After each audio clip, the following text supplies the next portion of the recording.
All right, here we're going to look at approximating sine x using a Maclaurin polynomial. Remember, if it's a Maclaurin polynomial, we're expanding about x equals 0.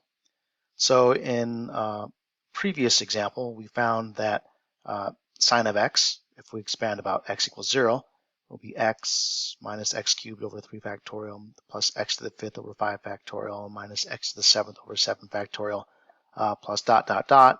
And in general, it's minus 1 to the m over x to the 2m plus, x to the 2m plus 1 power over 2m plus 1 factorial. So it's only taking the odd powers of x and it alternates sign. Okay, so we're going to use the Maclaurin polynomial to approximate sine of pi 18ths. Notice pi 18ths is pretty close to x equals 0. Of course, it's not x equals 0. But we're going to use the expansion about 0 to estimate a value of sine close to x equals 0. And we're going to find the bound on that error. And then lastly, for what values of x does the fifth Maclaurin polynomial approximate sine of x to within 1/10,000th? So let's go ahead and start with part A of this and see what they have. So they want to estimate using the fifth Maclaurin polynomial. Well, that's going to be P5 is x to the first over 1 factorial minus x cubed over 3 factorial plus x to the 5th over 5 factorial, right? So it's a 5th degree polynomial. Putting pi 18ths in here, right? So sine of pi 18ths using P5, we just simply put pi 18ths in 3 different locations. Here it's pi 18ths minus 1 over 3 factorial, pi 18ths cubed plus 1 over 5 factorial, pi 18ths to the 5th. Punching this into the calculator, we get this decimal here to 6 digits. To estimate the error, they're going to note that P6 is the same thing as P5. Why? Because P6, when we take one more derivative, we get a sign, and sine of 0 is 0, and so it doesn't contribute another term. So the sixth polynomial is the same thing as the fifth polynomial because, well, they're only going to be odd degree polynomials. So we need to go to the 7th degree polynomial in order to use the remainder theorem.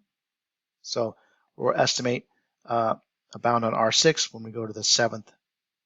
Right? So R6 is the same thing as, P6 is the same thing as P5. So we're going to go and use the 7th derivative. Okay, so we're using the remainder if we use the 6th one. So the remainder using the 6th degree polynomial of pi 18ths, when I evaluated it, the 7th derivative. So the 7th derivative is going to have a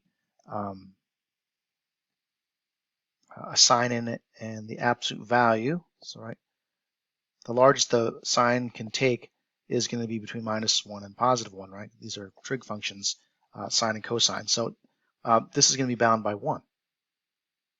Okay, now this would normally be x minus a, but a is 0, so this is pi 18ths to the 7th power. There's the 7 factorial. The numerator is going to be bound by 1.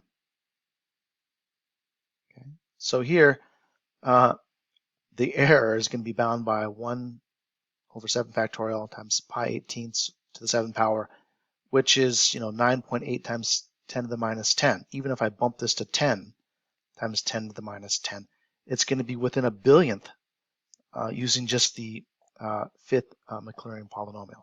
So that's pretty amazing. We just use P5 and we will be within a billionth of the true value by using just P5.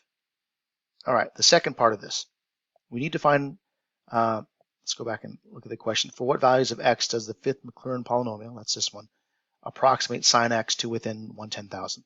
So the idea here is, we're really using the Maclaurin polynomial as an expansion about x equals 0. How far away from 0 can we plug in an x value so that this estimation is within 1/10,000th? So we'll just use, notice here I had pi 18ths, that was my value of x. Here we just leave it as x.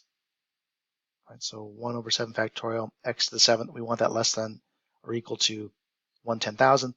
So just simply solving for x here, right? So we're simply taking the 7th power and then multiplying by 7 factorial. If you do this, the absolute value of x has got to be less than 0.907. So that means if we look, no further away than 0.907, either to the right or to the left of 0, and our fifth Maclaurin polynomial will be within 1/10,000.